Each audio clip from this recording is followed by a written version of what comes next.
we've heard these stories of lottery winners where it just has not gone well. And before we get into to today's story, here's a few that I've picked up on. Winning the lottery did not end well for a number of people. There's some really famous lottery winners in the States. I'm going to just give you a couple before we get into today's story. So one is David Lee Edwards. He was one of the winners of a $280 million jackpot, and his cut after taxes was a cool $27 million. He was also a convicted felon, and he lost it all. He ended up living in a storage unit, and he died at the age of 58. Just really terrible. He won 100 and how much? He was one of the winners of a $280 million jackpot, and his cut was $27 million. I was going to say, wow, Uncle Sam took his share and then some. This one is, I think, I remember this guy. This guy is it's terrible, but he's a legend. His name's Jack Whittaker. Yeah. He won $314 million in 2002 playing Powerball and took the lump sum, so he had $113 million after taxes.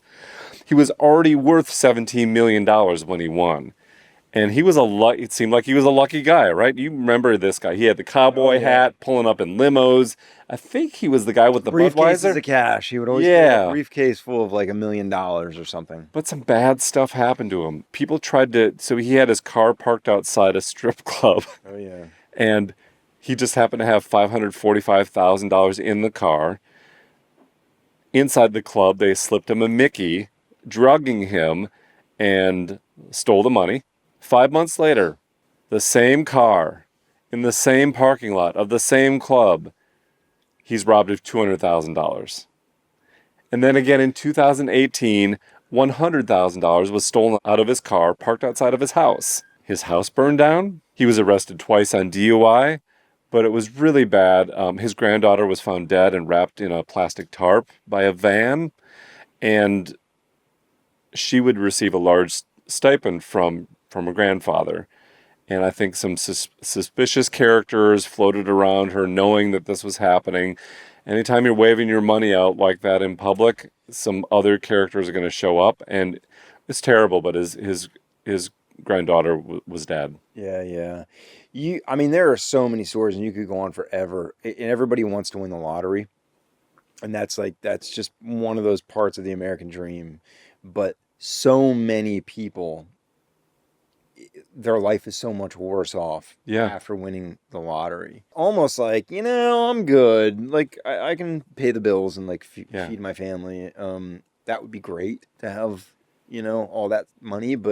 And everyone says they're going to do it differently if they're the ones that win the millions. Give so much to charity and Well, and so this next guy, his name is Billy Bob Harrell Jr., and he won $31 million in Texas.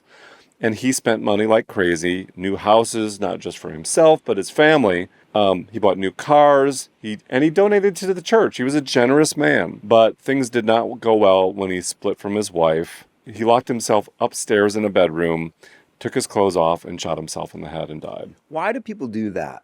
I don't know. Why do they take the clothes off? It's I don't want to say common, but it's definitely something I've heard about before, where like someone will just strip down naked and then shoot. I don't know, but it's tragic. And the Houston Press said that Harrell had said to his financial advisor before he died, "Winning the lottery is the worst thing that ever happened to me." Okay, so with that, I've had a story. It's a Chicago-based story. I've told you about this before, and it involves the mysterious death of a man in Chicago who won $1 million playing the Illinois State Lottery. And this one is a story that really matches our show name, how it all went south. Let's get after it.